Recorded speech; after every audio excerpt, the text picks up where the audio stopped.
何平常級やったっけ。どうもお疲れ様です。ババログです。今回はせっかく撮っていたのに出せていなかった日々の Vlog をまとめてみました。週一の筋トレや京都のお気に入りのお店や食レポ、伊勢神宮の時の Vlog などもありますので、よかったらご覧ください。それではどうぞ。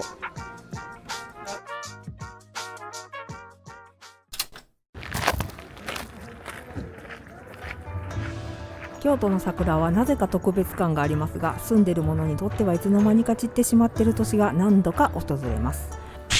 たまたま今回は歯医者の予約の日が散る寸前の4月5日だったので、滑り込み花見に成功しました。行った場所もなかなか全国民にマウントの取れる京都御所と世界遺産の二条城。頑張れば歩ける距離なので、ウォーキングも兼ねて今年の京都の花見は成功しました。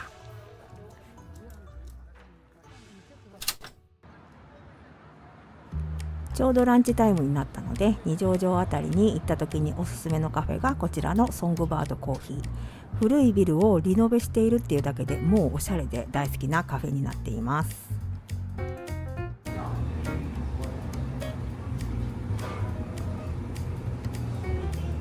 ここの名物は鶏のスカレーです。でも卵サンドも美味しくて、どちらか選ぶのはほぼ無理なので、いつも半々ランチを選んでいます。鶏のスカレーはオニオンフライの上にちょうどいい塩梅に茹でられた卵が乗っていて、割るととろんと黄身が流れてきます。ココイチではプラス1がもう辛いっていう私の舌にはちょうどいい辛さで、大きめのチキンも食べ応えがあって半分でも十分のボリュームです。卵サンドは軽く厚焼きしたホットサンドになっています。関東ではゆで卵を潰してマヨネーズで和えた卵サンドが多いと思いますけども、関西の喫茶店ではこの厚焼き卵のサンドがよく出てきます。もう一つ有名なマドラグの卵サンドも厚焼き卵なので、関西に来た時はぜひ厚焼きタイプの卵サンドをご賞味ください。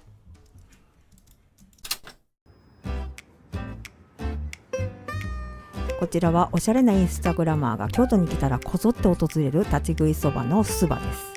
京都河原町駅からポント町とは反対側の木屋町通りを歩いて10分もかからない場所にあります。海外の人にも人気で、いつもいっぱいで行列が出てきていますが、立ち食いなだけあって結構回転率が早いので、並んでてもすぐ食べられます。メニューはとにかく何かがおしゃれに乗っている温かい映えるそばです。ただ映えるだけでなく、出汁が関西風でさすが我が京都、抜群に美味しいです。そばは細く柔らかめのタイプになっています。私はどちらかというとそばは冷たいざるそばが好きなので、もう少しコシが欲しいところですが、関東の人はそば好きな人が多いとよく聞くので、インスタグラマーに人気なのもよくわかります。ただちょっと関西人の私はどちらかというとそばよりうどん。私のインスタのストーリーで密かに人気の週1のパーソナルトレーニングに通っているのがこちらの大阪重曹のワイズフィットネスです。今から一番嫌いな足トレブルガリアンスクワットをするところです。パーソナルをお願いしているこちらのマッチョの王次郎くんとはもう5年の付き合いで、純ちゃんと一緒にセッションしてもらってます。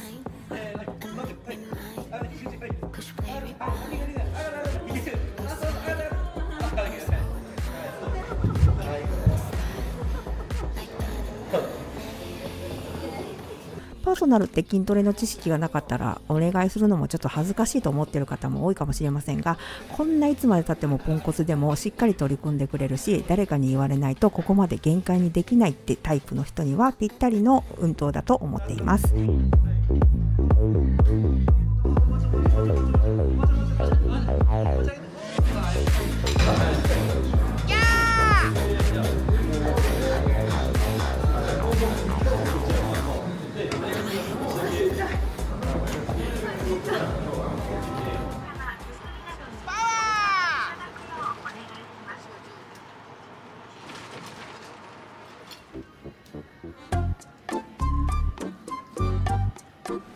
パーソナルの帰りは梅田に出て恒例の台無しランチです。どうせカロリーを取るなら美味しいものじゃないと割が合わないので、パーソナル後のランチは冒険せず確実に美味しいところに行っています。よくリピしているこちらは阪急梅田駅の下の茶屋町アルコにあるカルネジーオウエスト。ここのランチのパンの食べ放題がもう日本一うまいと思っています。パンは毎回熱々に温めて持ってきてくれて、何より自家製の燻製したホイップバターが美味しすぎてもうたまりません。パスタランチは4種類のパスタから選べるんですが、私はいつもミートソースのパスタランチを頼んでいます。パスタは確か生パスタでもちもちになっていて、ミートソースという名のハンバーグの塊がゴロッと入っていて、もうこれはハンバーグランチみたいなもんです。パスタはもちろん美味しいんですが、私的にはやっぱりパンが一番好きで、もうパンを食べに行っているパンランチになっています。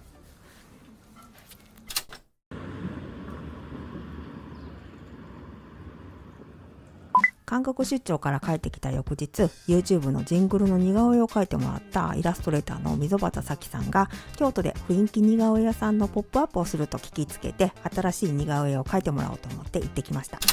前回描いてもらったのが2020年だったので4年ぶりです。ポイントを押さえて雰囲気で描いてもらえるっていうところが緩くて好きなところです。新しいジングルとして今回は私のメインアイテムになっているアバケーションのバッグを入れてほしくて描いてもらいました。溝端さんは不定期ですが、関西で雰囲気似顔絵のポップアップをしているみたいなので、関西でちょっと描いてもらいたいなっていう方はインスタをチェックしてみてください。ありがとうございます。で、じゃあもう一個向こうやった。この日は3年前に行った時にちょっと手が出なくて買えなかった照明をやっと購入する決心がついて、久しぶりに古今東西の照明と道具アルセさんへ。ゴールデンウィークも終盤で、何してんのと純ちゃんが京都にやってきたので一緒に行ってきました。こちらは地下鉄烏丸線の丸太町と今出川駅のちょうど間あたりにあります。営業日が木金土となかなか行くタイミングが合わず、買うと決めてから半年ぐらい経ってしまいました。ヴィンテージ照明の専門店で、ヨーロッパの古い照明を店主のアルセさんが買い付けて、日本でも使えるようにメンテナンスをして販売されているお店です。お店のレイアウトもどの照明もセンスが良すぎるので、照明をいろいろ飾りたいっていう理由で部屋がいっぱい欲しくなります。欲しかったのがこのバウハウスのデザイナーのビルヘルム・バーゲンフェルトによる壁掛けランプです。可愛いですね。ああ、どうやろう。ちっちゃい。お値段一緒ですか？つけてみましょうか。はい、お願いします。電球自体は一緒。電球は一緒です。味また違うんですよね。うわ、どうしよう悩むな。どっちも。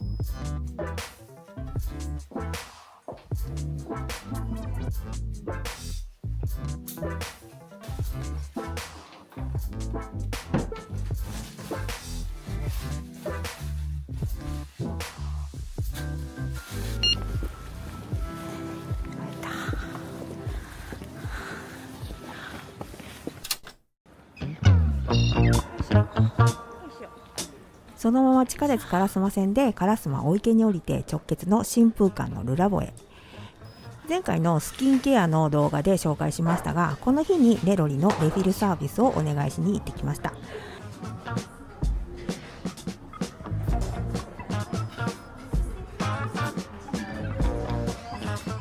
少し残ってた状態で持っていったら中身は全部破棄するということだったので、急いで詰め替え容器を買いに行って残りを入れました。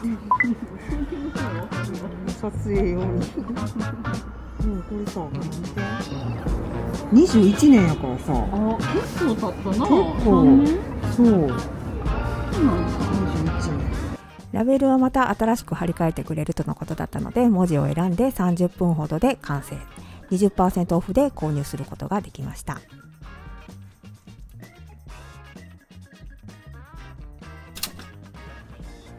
日も暮れてきてお腹も空いてきたので、帰りに最近できて気になっていたおしゃれ餃子屋さん、餃子屋和江。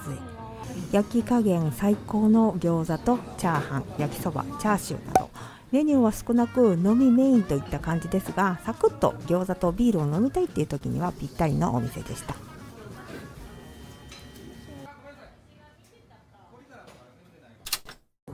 いっぱいあるやん。お札いっぱいあるで。この日は朝7時半に集合して、会社設立のご報告とお札をもらいに伊勢神宮へお参りに。3時間半のドライブからスタートです。何平常級やったっけ？なんとや。なんと素敵な。状況やったっけ。なんと。素敵なやったっけ。なかったっけ。仲良いグイス平安京。なんと素敵な。なんと素敵。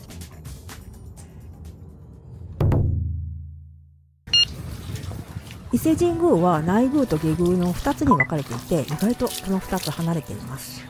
有名なおかげ横丁がある方は下宮なので、まずは着いてすぐ内宮の方からお参りしました。ちょうどお昼でお腹が空いたので、車で下宮へ移動して、お昼ご飯はおかげ横丁入ってすぐの狭い道を抜けるとある川沿いの豆腐屋さんへ。食べ歩きよりしっかりお昼ご飯を食べたいタイプです。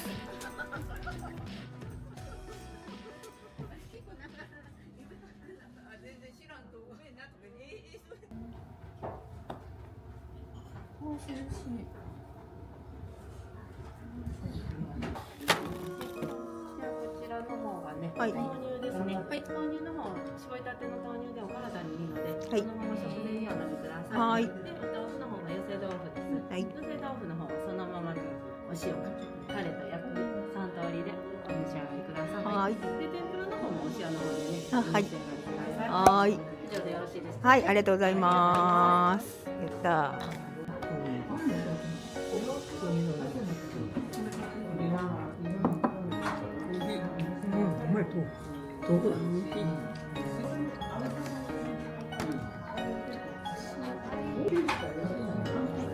あったかいんや。美味しい。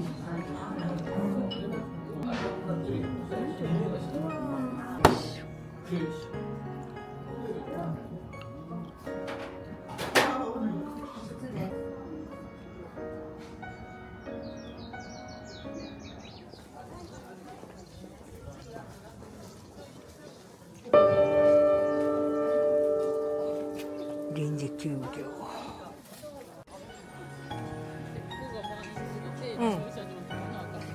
はいはいはい、そうやな。食べてはる。なんかお腹空いてきた。あ、またお守り売ってるところ。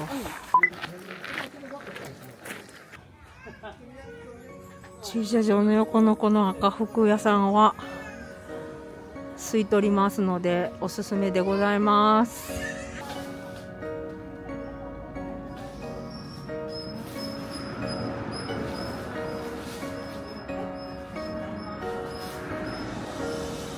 抹茶も美味しそうやな。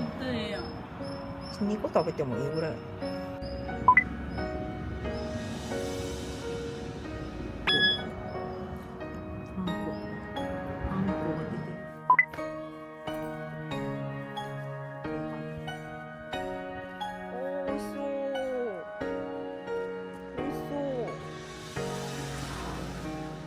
この数入ってるってことですか。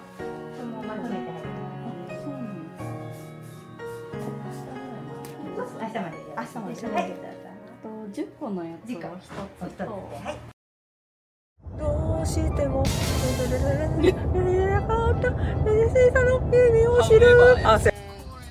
帰りの車内は眠気防止のイントロクイズ大会が始まります。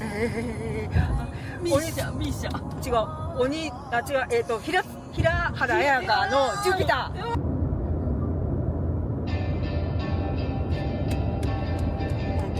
粉雪。ああ早い。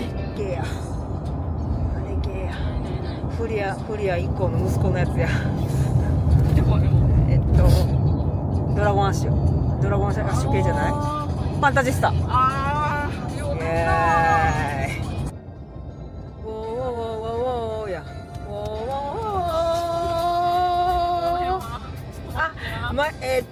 あれや。前リトルラバーじゃなくて。何やったっけ？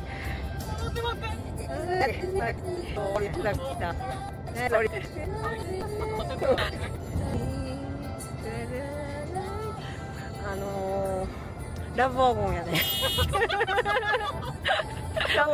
これ。そうじゃないよ。マイドに向けてちゃうわ。マイドラバーじゃないよ。エブリリトルシング。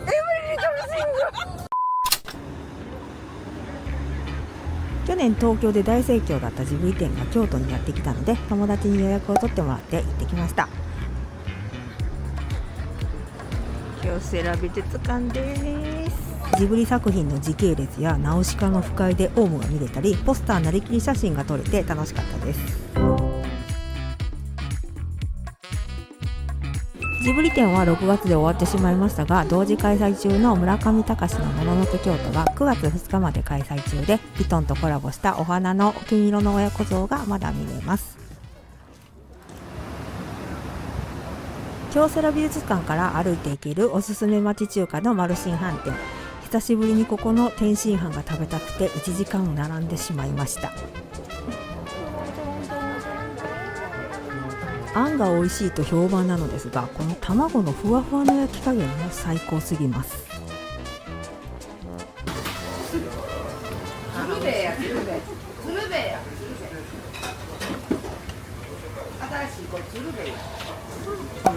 野菜が多いね。すごいお腹いっちゃう。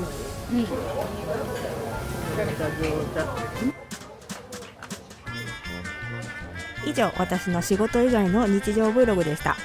京都でおすすめしたいお気に入りのお店はまだまだあるんですが、無駄にカロリーを取りたくないので、実は京都に住んでるけど結構知らないお店が多く、インスタに頼ってたりするので、府外の人の方がよく知ってたりします。おすすめのカフェのスイーツとかを全く知らないので聞かないようにしてください。韓国に行った時のおすすめショップが溜まっているので、次は韓国 Vlog をまとめてアップしたいと思います。それではまた次回の動画でお会いしましょう。さよなら。